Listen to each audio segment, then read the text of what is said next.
भारत का इतिहास अनेक प्राचीन समुदायों के सामर्थ्य, शौर्य और कीर्ति का साक्षी रहा है। उन्हीं में से एक थे पारद, जिन्हें पारद जन भी कहा गया है। पारदों ने आर्य सभ्यता के विकास में प्रत्यक्ष या परोक्ष रूप से महती भूमिका निभाई थी। पारदों का उल्लेख न केवल ऋग्वेद जैसे प्राचीनतम ग्रंथों में हुआ है, बल्कि महाभारत, पुराणों और विदेशी लेखकों के ग्रंथों में भी उनका वर्णन मिलता है। पारद समुदाय भारत की उत्तर पश्चिम दिशा में रहने वाले उन आर्य या अनार्य जनों में से एक थे, जिन्होंने सिंधु नदी से दूर के प्रदेशों में, विशेषतः ईरान और अफगानिस्तान की दिशा में अपने जीवन का विस्तार किया। तो आइए आपको लिए चलते हैं प्राच्य भारत के उस काल में, जहां पारदों का उद्भव, उत्कर्ष और पराक्रम उनके स्वर्णिम काल का आभास कराता है।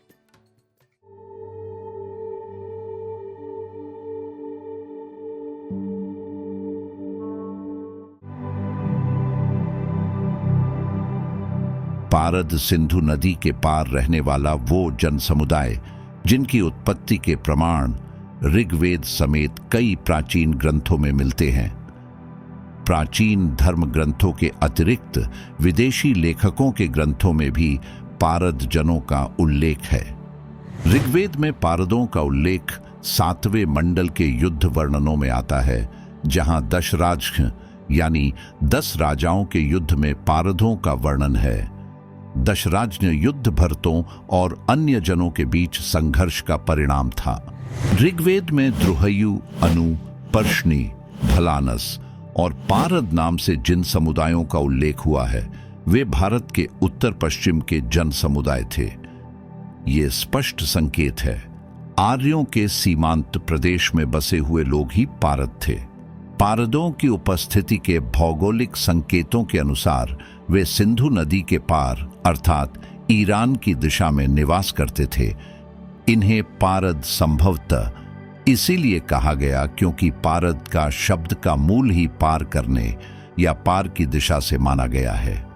भौगोलिक दृष्टि से भी पारदों का क्षेत्र आधुनिक ईरान, बलोचिस्तान और दक्षिणी अफगानिस्तान के कुछ भागों में माना गया है। विद्वान A.L. Basham, A.A. मैकडोनेल और बिमला चरण लाहा जैसे इतिहासकारों ने पारदों की स्थिति को सिंधु पार क्षेत्र के पश्चिम में बताया है। ऐतिहासिक रूप से यह क्षेत्र पारस्य या पारस के नाम से जाना गया, जो आगे चलकर पर्शिया कहलाया। इससे यह मान्यता और भी पुष्ट होती है कि पारद वही प्राचीन जाति थी जो बाद में ईरानी क्षेत्र में पारस के रूप में प्रसिद्ध हुई। पारदों के बारे में ऋग्वेद और अन्य धार्मिक ग्रंथों में जो उल्लेख मिलता है, उसके अनुसार ये कहा जा सकता है कि पारद आर्य संस्कृति के केंद्र से कुछ भिन्न थे। पारद देव पूजा और यज्ञ कर्म जैसे धार्मिक अनुष्ठानों में पूर्णतः आर्य नहीं माने जाते थे। कुछ सूक्तों में पारदों को दस्युजन या अनार्य भी कहा गया है, लेकिन यह भी निश्चित है कि वे आर्येतर नहीं थे, बल्कि आर्यों के संपर्क में आने वाले सीमांत जन थे, जिन्होंने धीरे धीरे आर्य संस्कृति के तत्वों को आत्मसात किया था। पारद शुष्क, पर्वतीय और मरुस्थलीय स्थानों पर निवास करते थे और अर्धयायावर प्रकृति के होने के कारण उनका जीवन कृषि और पशुपालन पर ही आधारित था। ऋग्वैदिक वर्णनों में उनका युद्धप्रिय स्वभाव स्पष्ट दिखाई देता है। वे घोड़े पालने और रथ युद्ध में निपुण थे।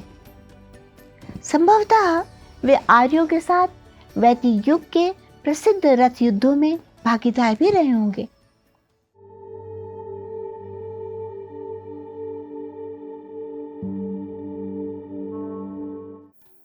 पारद जन समुदाय का उल्लेख ऋग्वेद समेत अनेक प्राचीन ग्रंथों में मिलता है। महाभारत के सभा पर्व और भीष्म पर्व में पारदों का उल्लेख उत्तर पश्चिम में रहने वाले समुदाय के रूप में हुआ है। वायु पुराण और मार्कंडेय पुराण में भी पारदों के बारे में उल्लिखित है कि पारद सीमांत प्रदेश के योद्धा थे। इन उल्लेखों से यह स्पष्ट है कि पारद समुदाय का भारत से प्राचीन संबंध था। पारद भारतीय आर्यों की राजनीतिक दृष्टि से महत्वपूर्ण सीमांत जनसमुदाय माने जाते थे। इतिहासकारों ने पारदों को ईरान के पार्स या पारसा जनों से भी जोड़ा है। पारदों की यायावर प्रवृत्ति, उनका युद्ध कौशल और भारतीय आर्यों के साथ उनका संबंध ऋग्वेद, पुराण और महाभारत जैसे ग्रंथों में उल्लिखित है। महाभारत के भीष्म पर्व में पारदों को गांधार, शक, यवन, किरात, तुषार और बौद्ध जनों के साथ रखा गया है। यह उल्लेख उस समय के भारत के भौगोलिक विस्तार और उसकी सीमाओं से परे के जनों से संपर्क का प्रमाण देता है। पुराणों में भी पारदों का नाम कई स्थानों पर आता है। भागवत पुराण में कहा गया है कि सगर के पुत्रों ने पृथ्वी के चारों दिशाओं में जाकर विभिन्न जनों को अधीन किया था। पश्चिम दिशा में उन्होंने पारदों को पराजित किया। इसी प्रकार वायु पुराण और मार्कंडेय पुराण में भी पारदों का उल्लेख सीमांत प्रदेश के योद्धा जनों के रूप में हुआ है। इन उल्लेखों से यह स्पष्ट है कि पारद समुदाय का भारत से प्राचीन संपर्क था और वे भारतीय आर्यों की राजनीतिक दृष्टि से एक महत्वपूर्ण सीमांत जन समुदाय माने जाते थे। इसके साथ ही हखामनी अभिलेखों में पार्स शब्द मिलता है, जो पारद के बहुत समीप है। डेरियस प्रथम के बेहिस्तून शिलालेख में पारसा को एक प्रमुख जाति बताया गया है, जिससे आगे चलकर पर्शियन सभ्यता का विकास हुआ। इस प्रकार पारदों को ईरानी आर्यों की प्राचीन शाखा मानने का मत भी प्रबल है। अतः संभव है कि ऋग्वेद कालीन पारद ही बाद में पर्शियन साम्राज्य के मूल संस्थापक रहे हों। बौद्ध ग्रंथों में भी पारदों का परोक्ष उल्लेख मिलता है। मिलिंद पन्हों में भारत के उत्तर पश्चिमी जनों में पारसिक या पारसक जनों का उल्लेख है, जो पारदों की उत्तराधिकारिणी जातियां मानी जाती हैं। यूनानी इतिहासकार हेरोडोटस ने भी पर्शियंस को आर्यों से संबंधित माना, जो पारदों की ऐतिहासिक पहचान से मेल खाता है। मौर्यकालीन शिलालेखों और बाद के संस्कृत ग्रंथों में पारस या पारसी शब्द का प्रयोग हुआ, जो भारतीय दृष्टि से पश्चिम के उन जनों के लिए प्रयुक्त था जो कभी ऋग्वेद कालीन पारद कहलाते थे।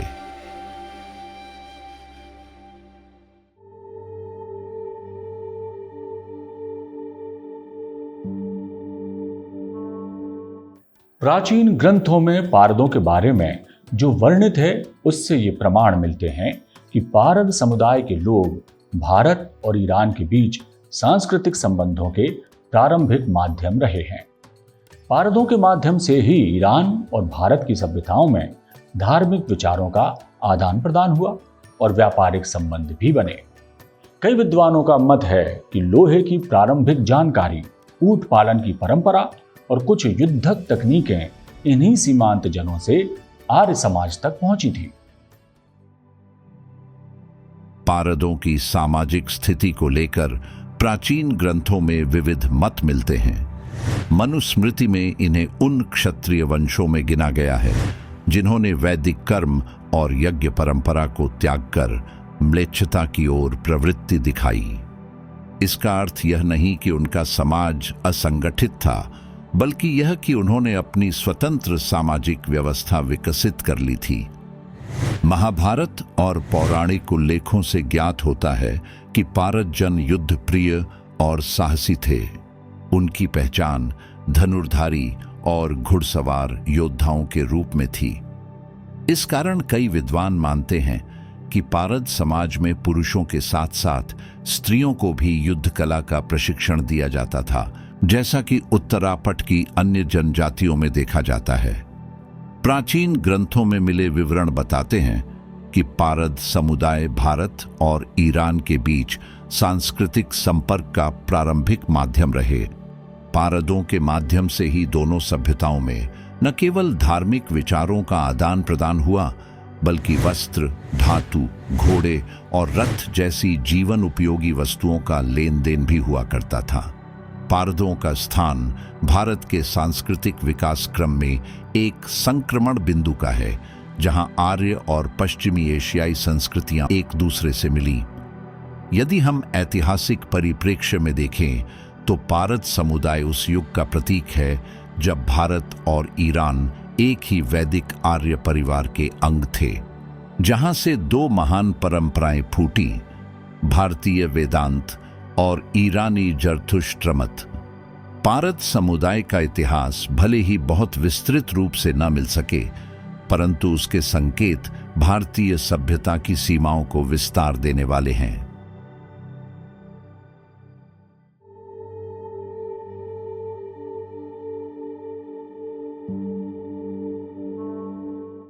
पारदों का इतिहास केवल एक सीमांत जनजाति का इतिहास नहीं है, बल्कि ये भारतीय सभ्यता के विकास की उस कड़ी का इतिहास है जिसने आर्य और अनार्य संस्कृतियों के बीच सेतु बनाया।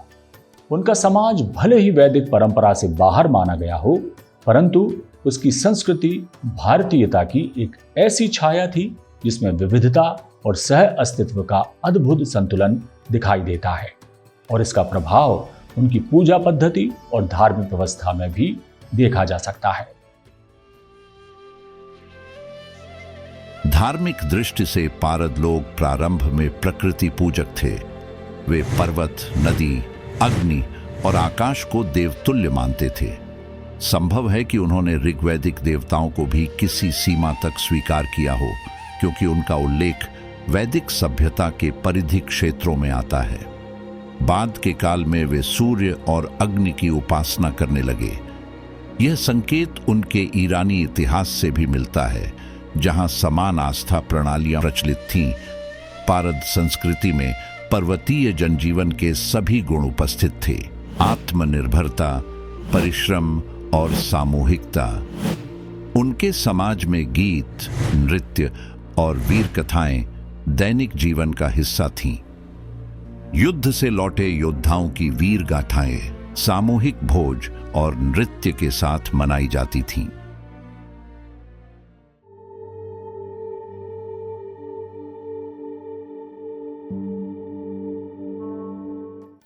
पारदों की राजनीतिक व्यवस्था जनजाति और गणराज्य स्वरूप की थी।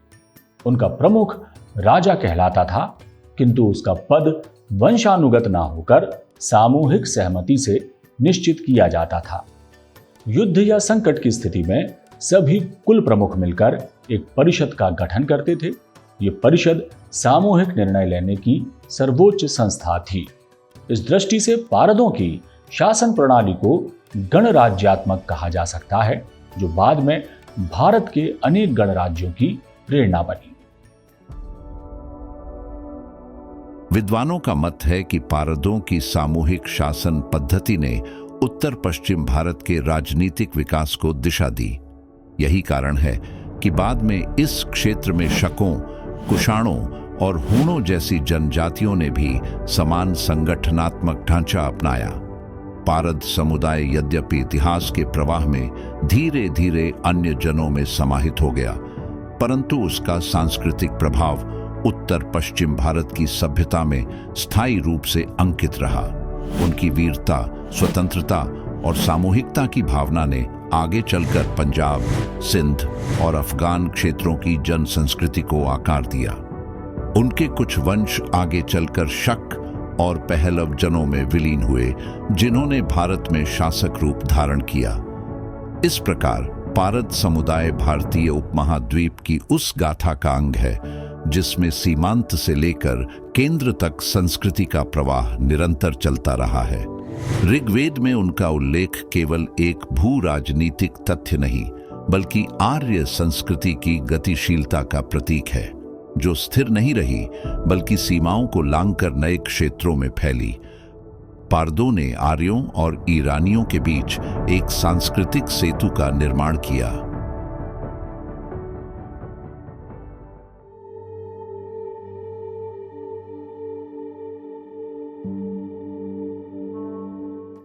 प्राचीन पारद जन समुदाय आखिर क्यों इतिहास के पन्नों में लुप्त हो गया? क्यों पारद समुदाय एक स्वतंत्र इकाई के रूप में विलुप्त हुआ?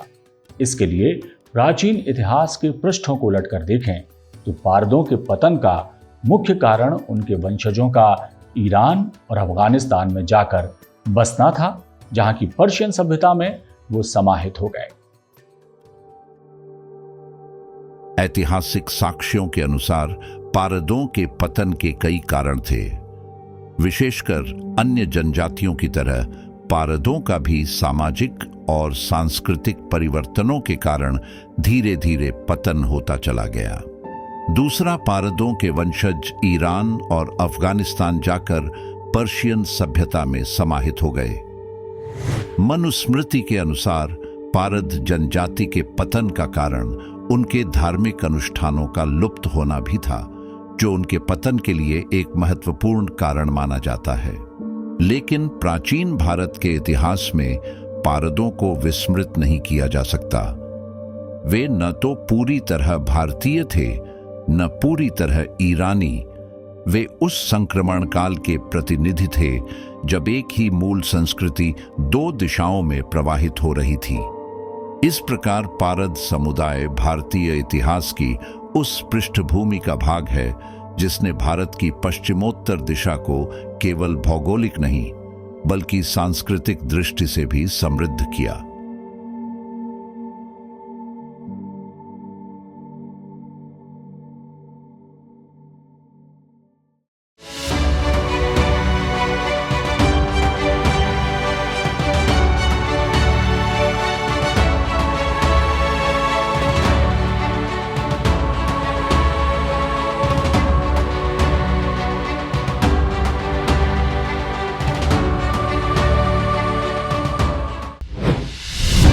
वे शूरवीर हैं, वे कर्मवीर हैं, वे निपुण योद्धा हैं, वे भारत का कुल हैं, वे भारतवंशी हैं जिन्हें लोक समाज ने भुला दिया है। ऐसे ही विस्मृत युगयुगीन भारतवंशियों की खोज और पुनरान्वेषण से वैश्विक समुदाय का सुपरिचय करेंगे।